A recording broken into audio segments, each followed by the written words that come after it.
Solving coupled differential equations in Matlab can be a little bit tricky, but once you get the hang of it, it is quite useful and it is a very powerful tool that allows chemical engineers and anyone to model systems taking into account several variables that depend on each other. And in this video, I will give a brief overview of the balance equations that we couple together in order to derive some kind of model that will allow us to examine a CSTR, the behavior of a CSTR at startup. And I will also take you guys through the coding aspect of it and what is at play there so that we can apply Matlab to various other problems. And I'd like to emphasize at this point, Matlab is a very powerful tool because we can couple several differential equations together and solve them simultaneously. In years past, it would take mathematicians weeks or months or never. They couldn't evaluate these kinds of systems. So Matlab does allow us incredible ability to model things that we couldn't originally. And so to begin with, in this example, we will be examining a CSTR in which an elementary first order reaction in which A goes to B is occurring. And because it's elementary, we know it's first order. That means the coefficient in front of in our rate expression will have first power for Ca. We know that our K value, if this is a non-isothermal reactor, is going to have some kind of temperature dependence, T. And so what we will do is turn to our energy balance and our component mole and mass balance equations to get these differential equations that we can solve. And I will gloss over the derivation of the energy balance, but a typical energy balance we could get from a jacketed CSTR would be something like this. So we would have some kind of heat transfer coefficient UA, and it's exposed to some ambient temperature T sub A. T is the reactor temperature. And because we assume a CSTR is well mixed in this example, the temperature will be uniform throughout the reactor and the outlet temperature is the same as the inlet temperature. We will have some energy required to preheat our feed. So FA naught is the moles of A that are coming into the reactor per time. And these moles of A have quantity CPA, a specific heat capacity, to raise them or lower them to whatever reactor temperature we're operating at.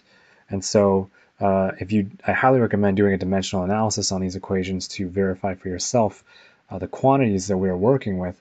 But you will find that what we end up finding is this equation will have units of degrees Kelvin per second. And getting onto this third term we see in our numerator, the minus heat of reaction. This is telling us that per reaction event, how many joules of heat are we generating? And we again see, so this final term here is equivalent to RA times V, because RA is units of moles of A that react per reaction event per time per volume. And so we need to multiply that quantity by volume to get the units to agree. And so this last term in our numerator will have units of joules being formed per time. And then we're going to divide this by this quantity here, which is telling us essentially if we examine the reactor as a whole, how is it dependent on, or how is its heat capacity changing as the species A and B are changing, or their concentrations are changing over time. And so we've got a very complex system going on here because we've got a reaction occurring. The reaction is dependent on the temperature of the reactor. The temperature of the reactor is also dependent on the rate of reaction. We've got, because the concentrations of our species is changing over time, we have heat capacity of our overall system that is dynamic with time as well. And so we can see how complicated this system is, and trying to analyze this analytically quickly gets out of hand, and we need to turn to software to actually model it. And continuing, if we were to examine and do a component mole balance on species A in our reactor, we could arrive at some generic equation like this.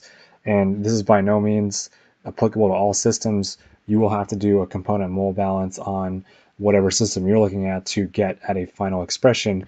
But for the sake of having giving an introduction to MATLAB, I will assume we arrived at this relationship for the change in concentration of A with respect to time. And just to clarify these variables, FA naught is the molar flow rate of species A coming into your reactor per time. CAV is equivalent to the concentration of A in the reactor as well as the reactor exit, because it's well stirred, times the volumetric flow rate, which is V with a squiggle, and this has units of moles of A per time as well. We're dividing this quantity by the volume of our reactor, which we're assuming to be constant, and we are subtracting from it the rate that A is reacting in our reactor, which does have a temperature dependence because chemical reactions do have Arrhenius relationships with respect to temperature, meaning they have these exponential quantities that we must take into account. And we can do an equivalent analysis on species B in our reactor to find something like this. And so in conclusion, we will be working with these three differential equations, and I will now take you guys through how we can evaluate in MATLAB this system and generate some plots that allow us to see how these concentrations and temperature evolves over time. So the way MATLAB works is by having two files present. We will have a function file that will contain our actual differential equations, as well as a script file that we will use to call some function inside MATLAB called ODE45 or any other ODE solver, in which we will reference the function file we declared that contains the differential equations that we want to solve. So the way I usually solve these problems and put them into MATLAB is I'll define the function file first. And the way we do that in MATLAB is we first start out by typing function. And because this is going to involve some differential equations, I will have variables inside the function called diffeqs. And the name of this function file, I will call ODE underscore sys, and it will take in two inputs, the time, which is the independent variable, along with var. And var is a vector containing our other or dependent variables such as temperature and the compositions of our components. And we must end every function definition with end in MATLAB. And it is good practice to say what the function file does at the top in case you somehow lose the code or you have no idea what your function file does. So we'll just say this models concentrations and temperature for a CSTR startup. Okay, and the next thing I'll do is define what the var vector contains.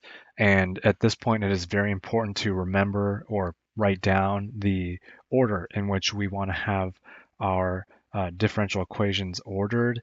And so if you're working, in this case, we're working with temperature, composition of A, composition of B.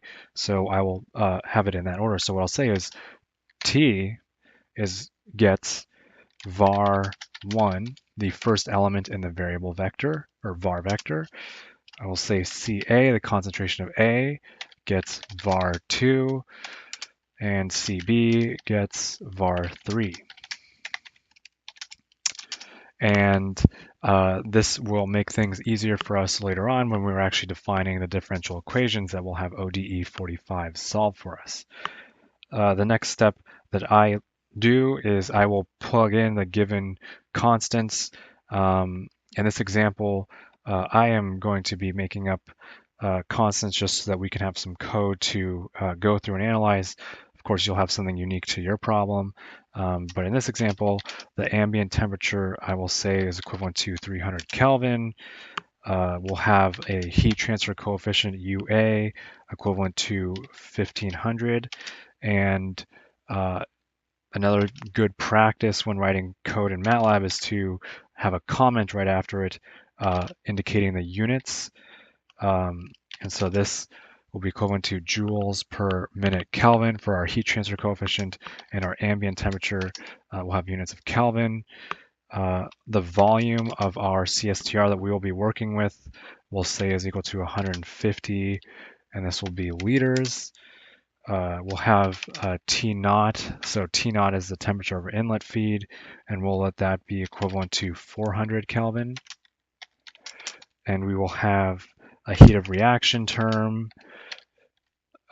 equivalent to, and again, this is all arbitrary, and these will be given constants typically, or you can try different ones and change your model accordingly. I will say that the heat of reaction is equivalent to 80,000, or negative 80,000, and this is joules per mole of A that reacts. We'll have some kind of activation energy, E, with a value of 40,000. And activation energy has units of joules per mole as well. We will have some kind of pre-exponential factor. You'll remember in the differential equation definitions, our reaction rate constant had an Arrhenius relationship. The coefficient in front of the exponent is the pre-exponential, and that is this quantity A, and I will let this be equal to 600, and this will have units of per minute, so minute inverse. And again, it depends on the reaction order, and this is just a generic example for the sake of coding in something. And our components A and B will have heat capacities, and I'll let the heat capacity of A be equivalent to 15, and it will have units of joules per mole per Kelvin, and I'll say that the specific heat, or the heat capacity of component B will have a value of 20, and that will be joules per mole per Kelvin. And I will say we have some kind of inlet molar flow rate of FA, or our component A in our feed, and that will have a value of 15, and this will have units of moles per minute. And I'll also say that at time t equals 0, our CSTR has some initial concentration of 3 molarity, and this will be moles per liter. And I also like to define the ideal gas constant, so I don't have to type out the full number later, which is equivalent to 8.314 joules per mole Kelvin. And at this point, now that I've defined the variables that we are going to be working with, the next step is, I'm sorry, I forgot to define one more variable here. So we'll have a little v, our volumetric molar flow rate, and we'll say that is equivalent to 5, and this has units of liters per minute. Okay, so now we can actually go ahead and define the differential equations that we will be working with. So we'll have diff EQs, and as you'll recall, we had in this example 3 differential equations. So defining the first one, which was dt dt, I'll write that in a comment right here. Going back, it was equivalent to the heat transfer coefficient UA times the difference between the temperature of the reactor and the ambient temperature. And then we're going to be adding that to the molar flow rate of FA, and then we're going to be multiplying that quantity by the heat capacity of A, and we're going to be multiplying that quantity by the difference in temperature between the inlet temperature T naught and the reactor temperature T. And then we're going to have the heat of reaction term here, and it'll have a negative sign in front of it. We are working with an exothermic reaction. We're going to multiply that by the pre-exponential factor times exponent of the specific heat capacity. The activation energy E, and we're going to divide that quantity by the ideal gas constant times the temperature of our reactor. And this whole term, we multiply that by the concentration of A times the volume of the reactor, the moles of A that we have, or the moles of A that are currently in the reactor, and then we divide all of this by the change, or the by this term, the volume times, and this was CA times CPA plus CB times CPB. Okay, so you guys can probably skip ahead and go to the end if you want, but the main point here is that we're just defining the differential equations that I wrote down previously. The second differential equation you define as this, so we'll have diff EQs 2, 1, and then we're going to plug in that value, and going back, we had that equivalent to a value of FA naught minus CA times the volumetric flow rate of the reactor divided by the volume of our reactor. And then we are going to subtract from this term the pre-exponential, and we're going to multiply that by the exponent of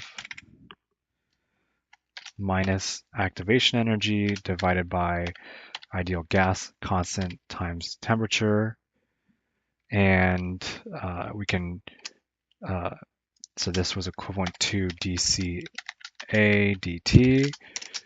And the final differential equation that we had that we're going to couple and solve in this relationship is the component B, and that was equivalent to minus CB times volumetric flow rate divided by volume of the reactor plus pre-exponential times exponent of minus activation energy divided by ideal gas constant times temperature.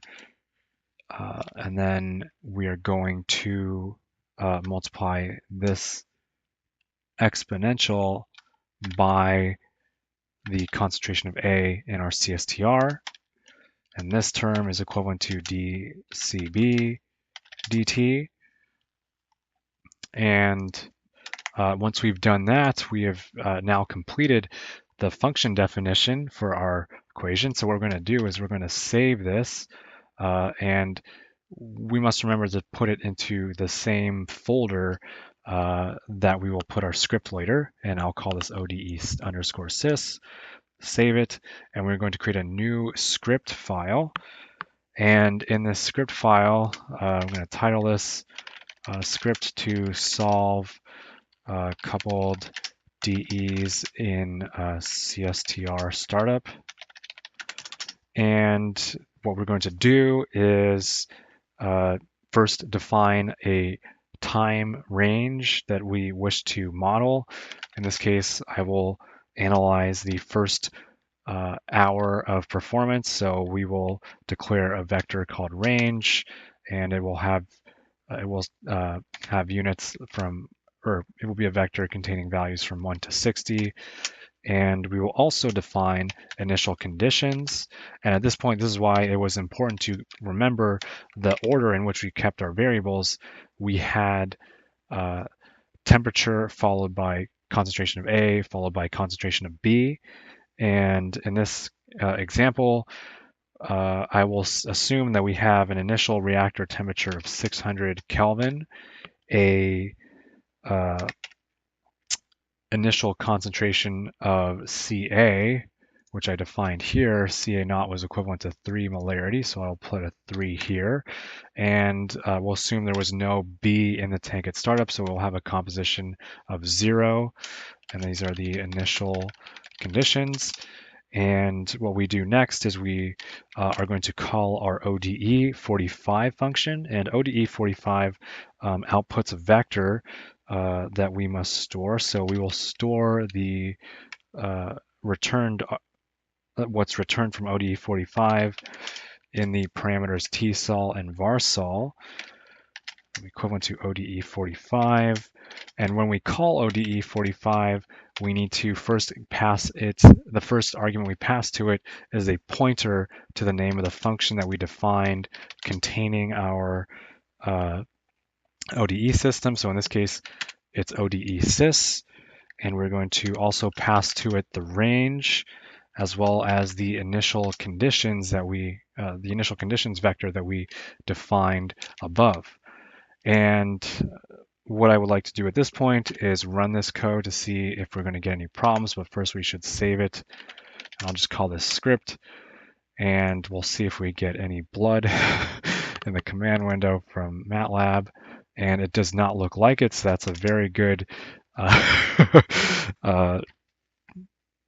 return. And so what we're going to do now is actually look at the data that we obtained that ODE 45 has just solved for us. So we're going to define a figure. We're going to plot, what we're going to plot in this example is tsol, the variable that ODE 45 solved for us above, along with varsol, comma 1, colon, comma 1, and this it's good practice to give our plots a title. This varsol comma 1 was our temperature over time in CSTR, and the X label will be, so what we name the X-axis will be the, time in minutes, and the Y-axis is equivalent to temperature in Kelvin. And so now if we run our script again, we should return some value, or a plot, and we see that our CSTR reaches some steady state value, approximately 310 Kelvin after about 7 minutes.